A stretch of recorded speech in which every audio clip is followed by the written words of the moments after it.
Ramon TV, habari na burudani kiganjani mwako. Alaikum. Na sisi wachezaji alhamdulillah, namshukuru Mwenyezi Mungu, tumeamka salama, tumejiandaa vizuri katika mchezo wa Simba. Sawa, maswali matatu kwa mchezaji. Naam. Salama kabisa. Kama mshambuliaji wakati unajisikiaje unapokuwa uwanjani unakosa nafasi ambayo inakuwa ni wazi na unajiongea nini na unajiangaje kuelekea kwenye mchezo? Siwezi kusema nitajisikia vizuri sababu mimi ni mshambuliaji, kazi yangu kufunga, na kukosa ni moja ya mchezo. Mpira ni mchezo wa makosa, kwa haimaanishi kukosa kwangu labda ndio itanitoa mchezoni, kwa ni moja ya mchezo. Yeah. Swali la pili kwa mchezaji.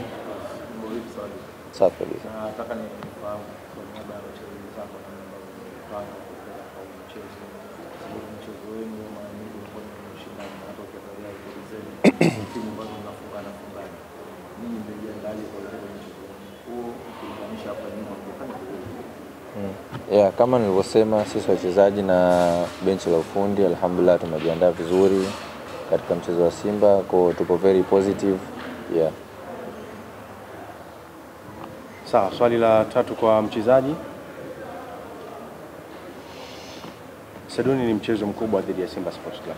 Nafahamu kwamba wachezaji wote mnafahamu hili, lakini kuna wale ambao wameingia ndani ya kikosi kuelekea mchezo huu, inawezekana ikawa ni mara yao ya kwanza kucheza dhidi ya Simba. Nyinyi kama wachezaji mnazungumza nini kwa pamoja kuelekea mchezo huu? Tunaongea vitu vingi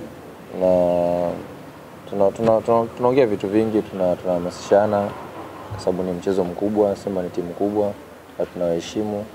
Kwa ni vitu vingi sana tunaongea na tupo ready kwa ajili ya mchezo.